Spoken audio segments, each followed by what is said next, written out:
Narito na ang programa magsisilbing daan upang magpagaan sa bawat hinaing at problemang inyong idudulog. Turutukan ang bawat makabuluhang pag-aksyon ng mga kinaukulan. Ang serbisyo publiko na kahit sa anong paraan at sa abot ng aming kakayahan ay aming susolusyonan. Ang programa nagdurugtong sa bawat yugto ng buhay. Ngayon ay huling Lunes ng buwan ng Hulyo, July 30, 2012. Tugon, aksyon. Ngayon, ito ang Responde. Magandang hapon, ako si Orin Miranda.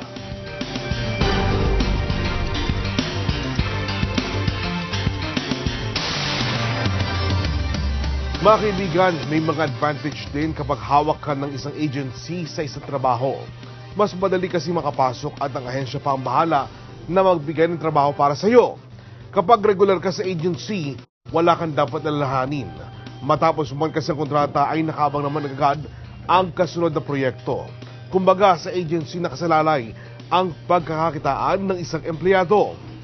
Pero alam nyo bang marami na rin ang nakararanas na hindi mabigyan ng trabahong kinakailangan o kinabibilangan ng agency kahit pa may mga pirmadong kontratang pinagkasunduan.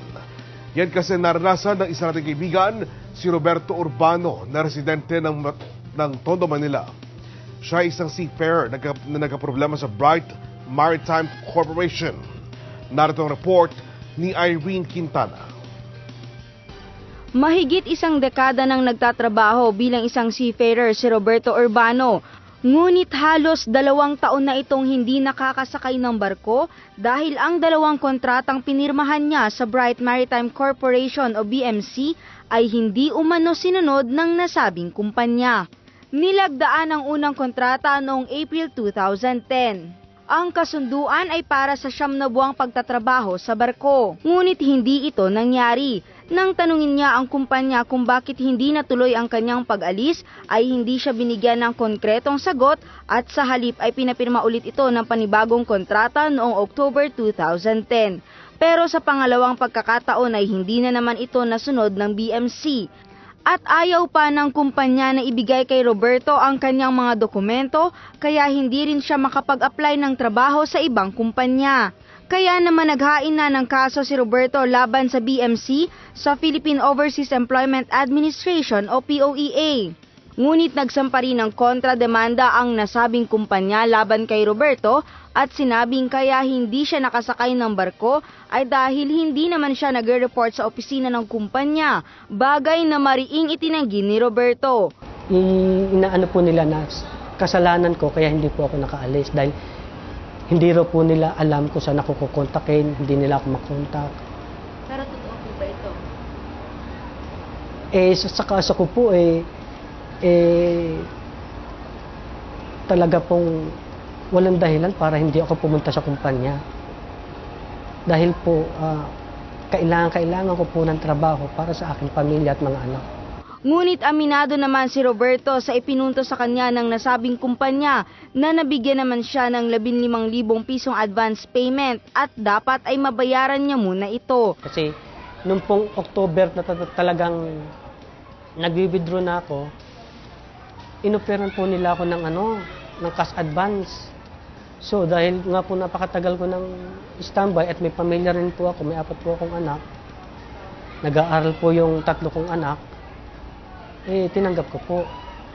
Dapat po yata maibigay ko sa kanila yung 15,000 bago nila i-release yung mga documents ko. Nakatatlong hearing sila sa adjudication at sa kanyang patuloy na pagpa-follow up sa kaso ay nalaman niyang nagbabana ng resolution noong December 2011. At nang tinatanong niya kung nasaan na ito, ang sagot naman sa kanya ng POEA ay nasa review pa rin ang nasabing resolution. Kaya naman ito ang nais na ihingi ng tulong sa Responde ni Roberto. Lumapit po ako sa Responde para po magpatulong doon sa problema ko doon sa POEA.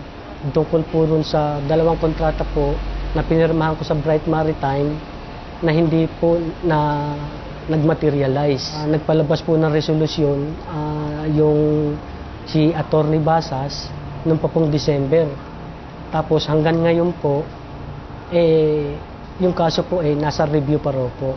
Gusto ko po sana na malaman kung ano po yung nilalaman na resolusyon at kung may pag-asa pa po ba lumabas dahil po napakatagal na po ng standby ko rito sa Pilipinas. May pamilya rin po ako eh. Labis na perwisyo na rin aniya kasi ang idinulot ng kawalan niya ng trabaho sa loob ng 2 taon, lalo na sa kanyang pamilya. Yung panganay ko po, itong nakaraang taon po eh, hindi po nakapag-enroll ng kolehiyo. Dahil nga po, wala na po akong pampaparal sa kanya. Yung pong mga naipundar namin, yung mga alahas po, yung lupa,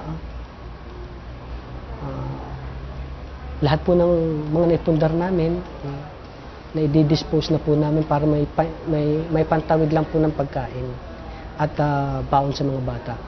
Umaasa si Roberto na mabibigyan muli ng pagkakataong makapaghanap buhay para sa kanyang pamilya. Ako si Irene Quintana, ang inyong koresponde.